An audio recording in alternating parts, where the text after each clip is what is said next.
do Senhor para todos os irmãos e ouvintes do meu canal. Amém?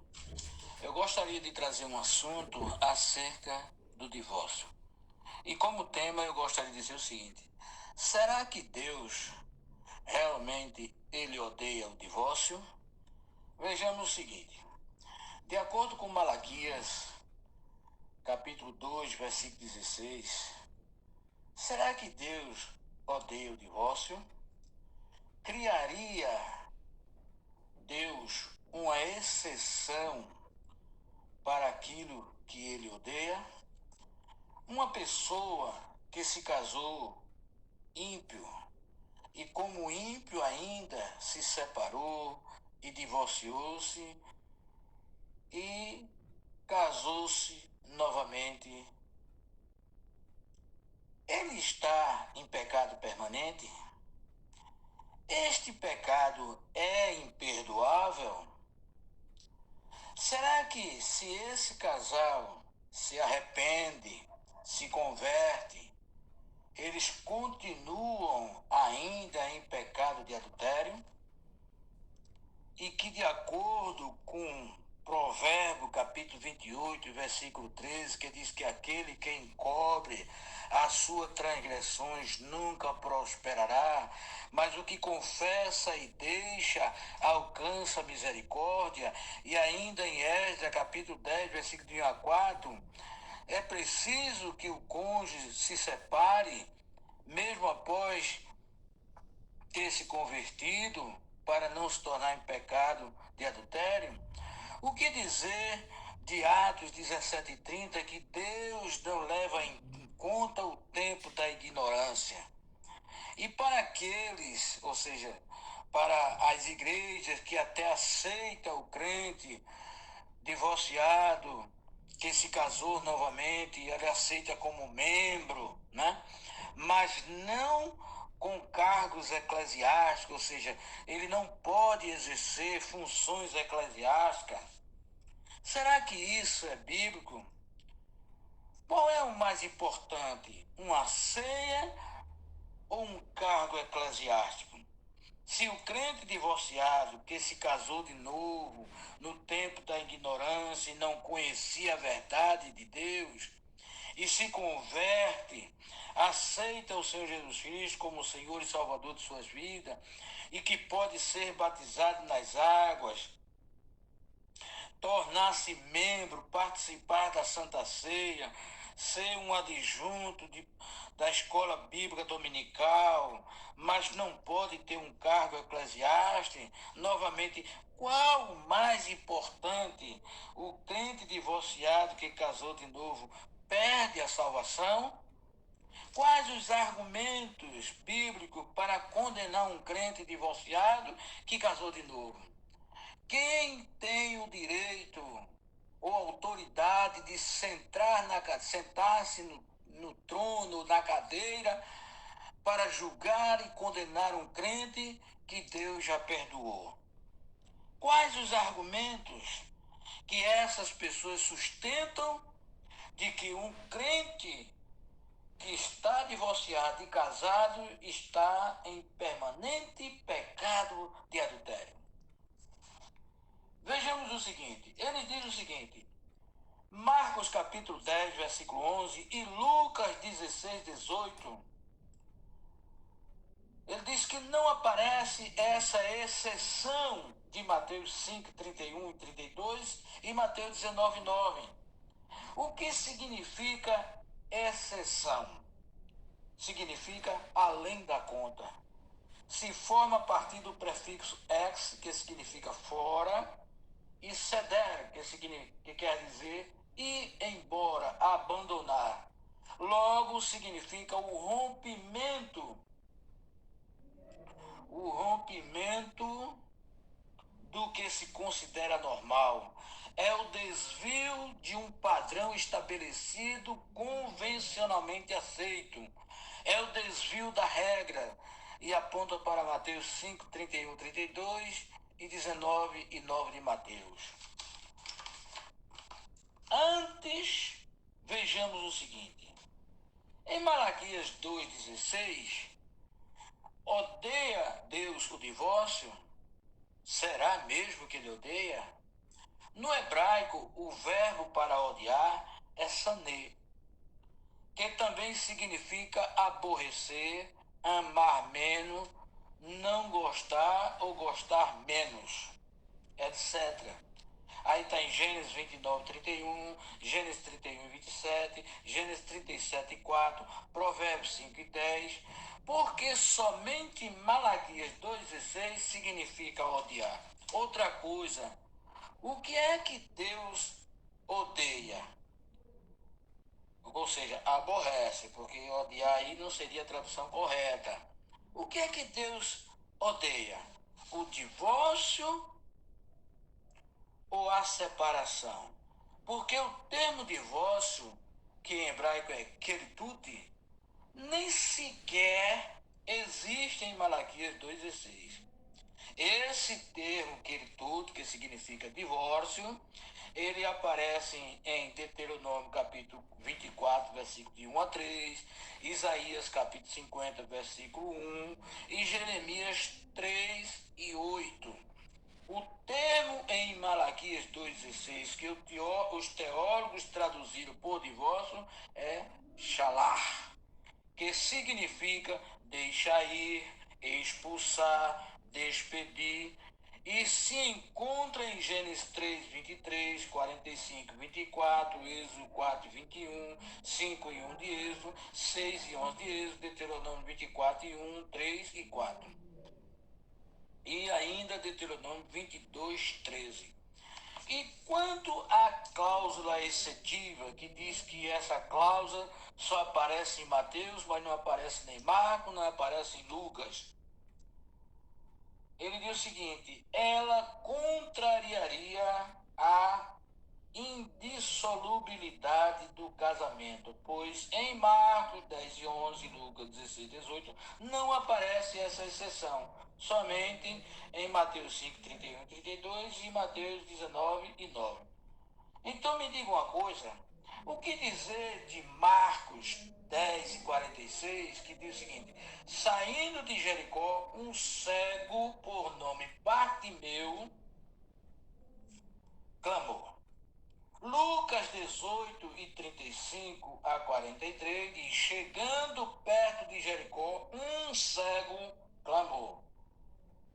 Mateus capítulo 20, versículo 29 ao 34 diz: saindo de Jericó, dois cegos clamaram. Afinal de contas, foram um ou dois cegos? Tinham ou não nomes? Será que Marcos acrescentou o nome? E ainda acrescentou o nome?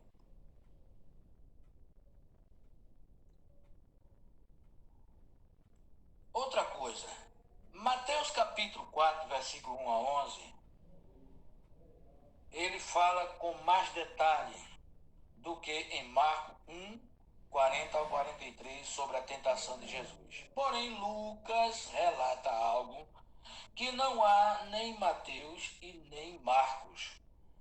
E é que algo foi entregue a Satanás e que ele poderia dar a quem quisesse. Lucas 4, 6. Será que Lucas acrescentou também alguma coisa?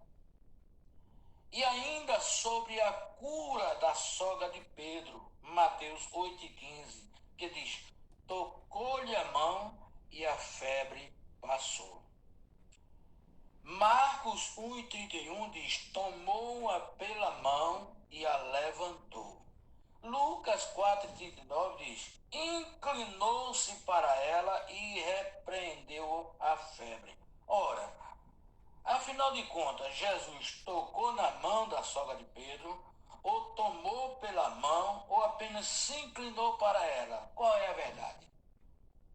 Vemos que Mateus fala no assunto de uma forma e Marcos do mesmo assunto, mas sem muitos detalhes. Porém, Lucas do mesmo assunto, com mais riqueza de detalhe e com algo que não há nos outros. Logo, Mateus fala da exceção do divórcio, que Marcos e Lucas não entraram em detalhe, mas sem nada anular. Outra coisa, a cláusula excetiva no grego é epiporneia, que se refere à primeira e à segunda oração. Porque exceto no grego é epi. Por que Jesus trocou o verbo de mandou para permitiu em Mateus capítulo 19, 7 e 8? Mandou no grego entelon, que significa mandar, impor e ordenar. E o verbo permitir no grego é epitrepo, que significa conceder, consentir, permitir. Ora, mudou porque Deus mudou o verbo mandou, porque Deus mudou o verbo mandar para permitir. Ele mudou porque Moisés não ordenou o divórcio, mas dificultou o divórcio. 1 Timóteo 3,2 e Tito 1,6, no português, esta frase que seja está no subjuntivo, mas no idioma hebraico está no infinitivo. Condenação de adultério. Definição: o que é adultério? Adultério, do grego moikel, que significa cometer adultério. Ser um adúltero, ter relações sexuais ilícitas com a mulher de outro. O adultério só acontece entre cônjuges diferentes. Jeremias 3:8 e 9, Ezequiel 23:37. Qual a posição de Jesus quanto ao adultério? A gênese, ou seja, o início do adultério, está no coração, começando com o olhar cobiçoso e pensamentos impuros que leva à prática sexual ilícita. Deuteronômio 24:1. O pensamento de ir vai além de tudo que no Antigo Testamento era permitido ao homem. Divorciar-se de sua mulher, Deuteronômio 24:1. Jesus e a dimensão da prática do divórcio. Então mandou Moisés dar carta de divórcio? Não, Moisés tolerou, permitiu essa prática. Mateus 19, 4 a 11, Malaquias 2,16, Mateus 15, 9. A indissolubilidade do casamento.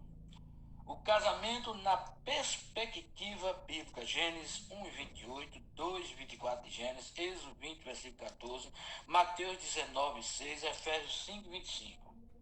O que fazer para que o casamento seja para sempre? 1 João 3:7, Gênesis 1:27, Gálatas 3:28, Colossenses 3:10 e 11 e 1 Coríntios 7:3. O verbo coabitar fala de relações sexuais dentro do casamento. Gênesis 4:23, Hebreus 1, Gênesis 24:26, 1 Tessalonicenses 4:3 a 7. Cuidado para não interpretar mal o texto de 1 Coríntios 7, versículo 3 a 6, para não praticar um crime chamado estupro marital. O que significa isso? É a prática do parceiro íntimo, ou seja, do cônjuge, englobando violência ou ameaça física e moral.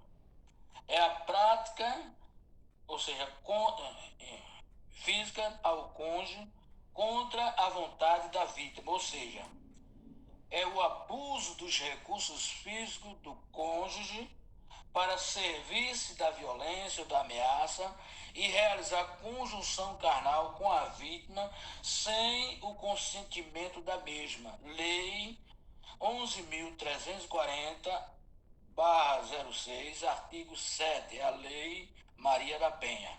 Código Civil de 2002, artigo 1566, artigo 225, caput da Lei 13.718/18, capítulo 1º, capítulo 2º do título 6º do Código Penal Brasileiro, artigo 107, inciso 4 do Código Penal Brasileiro. Casamento é uma união insolúvel, Marcos 10:9, Mateus 19:8, Deuteronômio 24, de 1 a 3. Jesus salienta que isso significaria legalizar o adultério, Gênesis 2, 23, 24. O que é que eu quero dizer com isso? Não estou aqui tentando favorecer ou criar uma doutrina para o apoio para alguém se divorciar. É claro e evidente que a Bíblia diz que só há uma forma, uma exceção do crente se separar e casar de novo, que é através do adultério. Ou seja, quando um cônjuge, ele trai a sua esposa ou esposo com outra pessoa, contraindo a relação sexual ilícita, então a Bíblia deixa claro que nesse sentido ele pode se separar e casar com outra sem cometer o adultério. Se alguém me mostrar o contrário, eu estou aqui para entender e aprender. Mas o que eu quero dizer é o seguinte: um crente que lá no mundo nunca foi evangélico, ele se casa com uma mulher e depois de algum tempo, por incompatibilidade de gênio, eles se separam, mas ele não tem conhecimento da verdade. Ele é ímpio, ele não serve a Deus.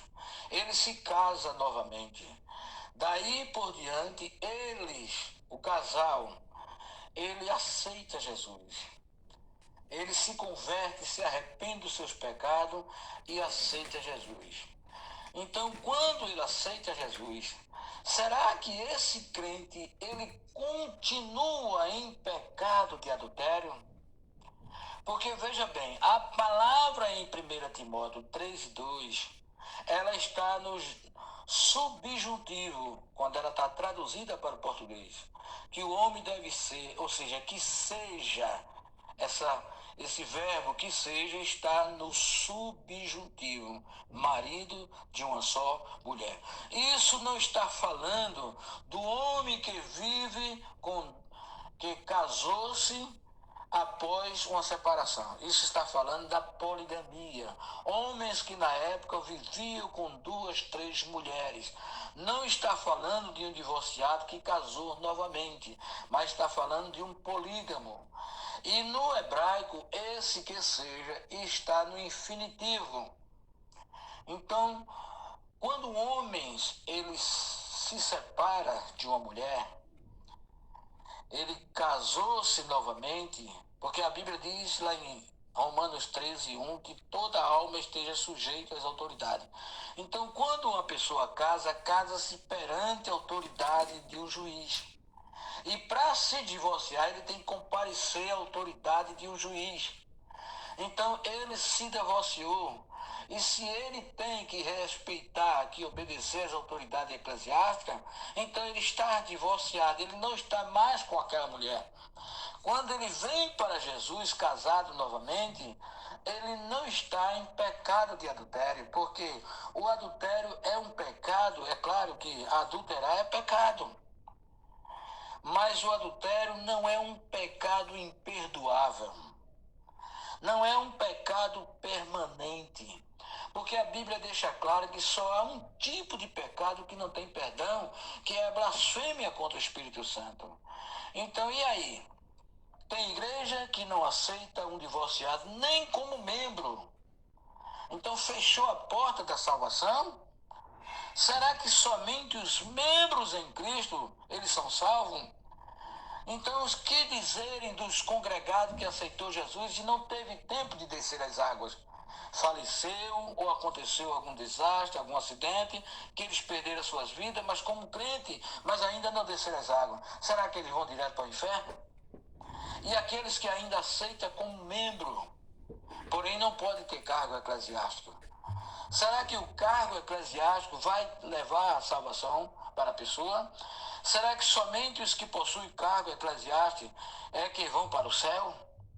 Será que um crente que não é membro, ou que seja membro, mas não faz parte do ministério, ele não pode fazer a obra de Deus? E qual é o mais importante? É a salvação ou é o cargo eclesiástico? Então, que cada um possa ler, meditar em cada um desses assuntos e pode fazer sua crítica, seja ela construtiva ou destrutiva. Eu aceito e quero aprender novamente. Amém? Que Deus abençoe a todos em nome de Jesus.